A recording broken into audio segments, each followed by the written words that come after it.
Wari uzi ko Bibiliya ari cyo gitabo cyahinduwe cyane kandi kigakwirakwizwa cyane ku isi?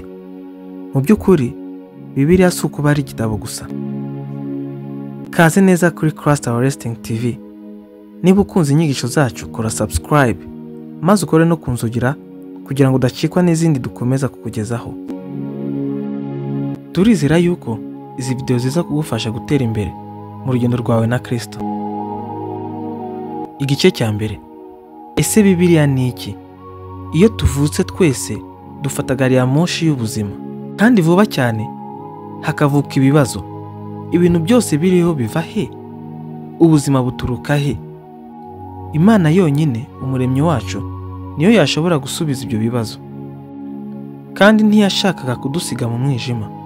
Imana iduhishurira binyuze muri Bibiliya, kuko ari ibaruwa yandikiye ikiremwa muntu cy'ibihe byose. Imana ivuga muri Bibiliya ko yaremye isi n'ibiriho byose. Isobanura impamvu yaremye umuntu, ku byerekeye inkomoko n'ubusobanuro bw'ubuzima mu buryo bugaragara. Ikirenze ibyo, iyo dusoma Bibiliya tubasha kumenya icyerekezo cyacu, kandi Imana ishaka gusabana n'ikiremwa muntu. Byumvikane neza, Bibiliya yanditswe n'abanditsi 40 batandukanye mu gihe cy'imyaka 1600. Bibiliya mu by'ukuri ifite umwanditsi umwe gusa. Imana ubwayo niyo yahumekeye abo bantu. Ibyanditswe byera byose byahumetswe n'Imana, kandi bigira umumaro wo kwigisha umuntu no kumwemeza ibyaha bye no kumutunganya no kumuhanira gukiranuka. Banditse gusa ibyo Imana yashakaga ko bandika. Isezerano rya kera, igice cya kera, ku mpapuro zose tubona ko abantu ba kera bahoraga bemeza ko bashaka kumvira Imana no kuyubaha, ariko mu by'ukuri muri rusange bakoze ibinyuranye.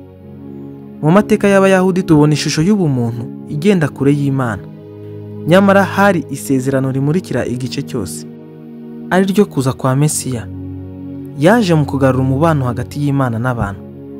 Igice cya kabiri gitangirana no kuza ku isi kwa Mesiya, uwo amahanga yahisemo kwita Yesu, rikarangira no kugaruka kwa kabiri kwa Mesiya wanzwe. Iki gice dusangamo amavanjiri 4 n'ibitabo bisobanura agaciro k'itorero mu maso y'Imana, n'uburyo abakristo bashobora kubaha Imana mu buzima bwabo muri iki gihe. Bibiliya, igitabo cyamamaye cyane ku isi, bamwe bifuzaga gusenya, kiracyafite akamaro kugeza none. Imana yarakirinze ku bwacu twese. Murakoze cyane, mukomeze kuryoherwa n'inyigisho tubagezaho. Naho ubutaha.